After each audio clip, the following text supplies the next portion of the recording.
When evaluating a film franchise, we have to look at many factors. However, no matter from which angle you examine it, the Conjuring universe can definitely be considered a success. In terms of quality, James Wan's opening installment remains one of the best horror films of the 21st century. In terms of revenue, the spin-offs and expanded films have brought in over $2 billion for Warner Brothers. And of course, in terms of recognition, it is hard to find an audience who has never heard of the doll Annabelle or Valak. Impressive as that is, there is one thing we need to admit honestly. The Conjuring universe has been in decline for a long time. Fans have reason to worry about the quality of the sequel, titled The Last Rites, especially since it is helmed by Michael Chavez, who is notorious for directing below-average horror films.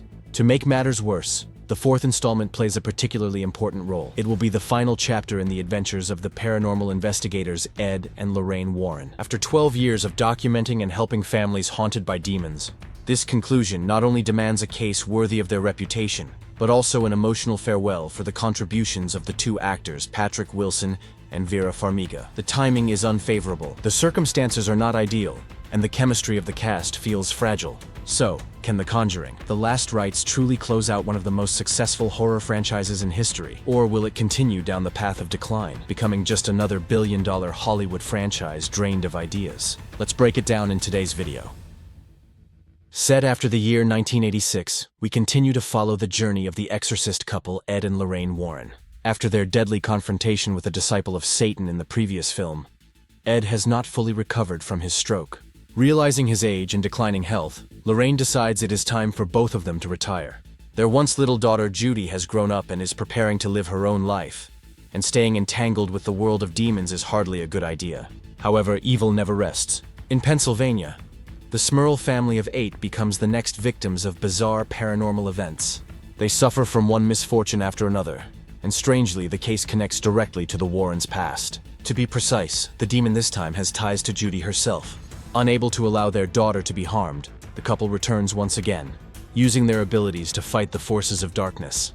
At first glance, we can't deny that the script for the fourth film offers several promising directions. It focuses on Judy Warren, the daughter of Ed and Lorraine, who is now grown up. This immediately stirs curiosity. What is it like to be born and raised in a family where your parents work in such an unusual profession? If you recall, in the earlier Conjuring films, Judy was occasionally harassed by spirits from the cursed objects her parents brought home. This undoubtedly would affect her development. If the script had delved deeper into her psychological trauma, then whether she chose to follow in her parents' footsteps or reject their legacy, both would make for fascinating conflict. From the very beginning, Lorraine has always carried a necklace with her daughter's picture. Now would be the perfect time for Judy's character to be expanded. The Warren couple themselves are also facing struggles that are easy to sympathize with. Ed still wants to travel and fight demons like he did when he was young. Meanwhile, Lorraine and their age simply don't allow it anymore. She wants a peaceful life, to watch Judy grow up, to stay away from demons. On top of that, by 1986, their reputation is not what it used to be. Their lectures are no longer well received, which deeply affects Ed. To make things more complicated, Judy even brings home a boyfriend to introduce to the family. Everything serves as a reminder to Ed that he is now just an aging man with graying hair. His career is past its peak. These personal conflicts gradually creep into the small family, which is perfectly fitting for a final installment.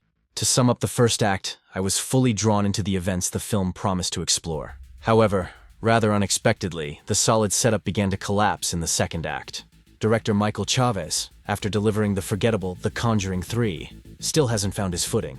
Once again, he exposes flaws in both staging and storytelling. First of all, the biggest problem is that The Conjuring, The Last Rites, is not scary.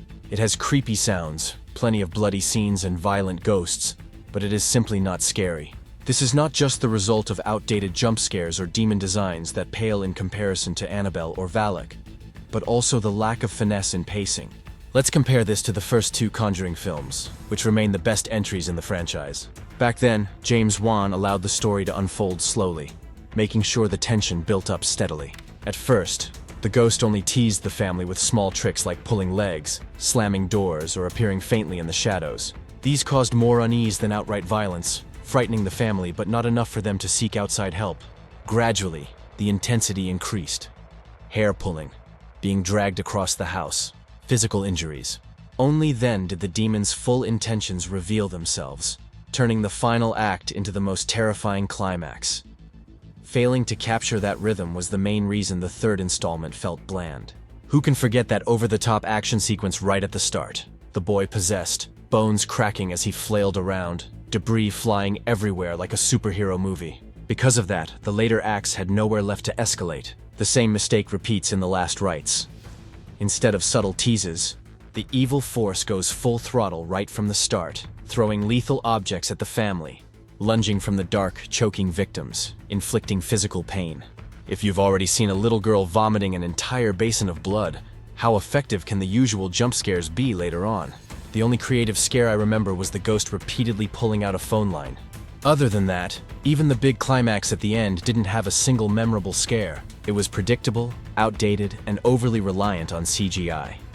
So even though they tried to flood the house with blood like The Shining, or show demons powerful enough to burn holy crosses, ironically, none of it was as haunting as a simple leg pull or a clap in the dark. The second major issue lies in how the script resolves its conflicts. After building a solid foundation, Judy's development suddenly stalls. We see plenty of scenes where she is scared, but they don't add much to her character. How does she feel about the psychic sensitivity she inherited from her mother? Has she ever blamed her for raising her in an environment surrounded by dark spirits? Ultimately, how does she feel about her family's career? None of these crucial questions are addressed. Instead, Judy ends up like so many other young girls in the franchise, possessed, manipulated, and eventually freed.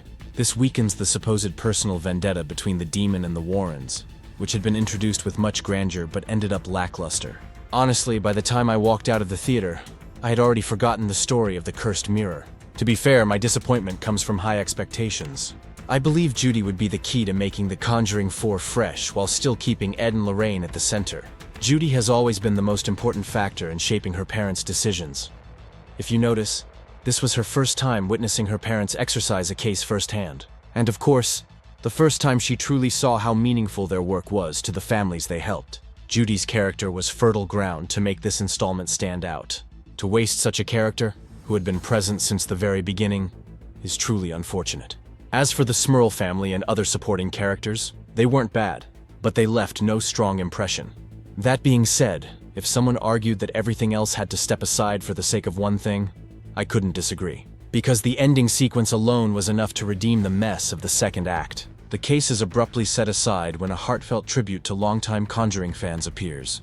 I won't spoil it here, but let me just say, it was a fitting farewell to the more than decade-long journey of Patrick Wilson and Vera Farmiga. Despite its flaws in writing, storytelling, and the overall decline of the horror universe, Ed and Lorraine are still the shining lights. The Conjuring was never just about Valak, Annabelle, or Bathsheba.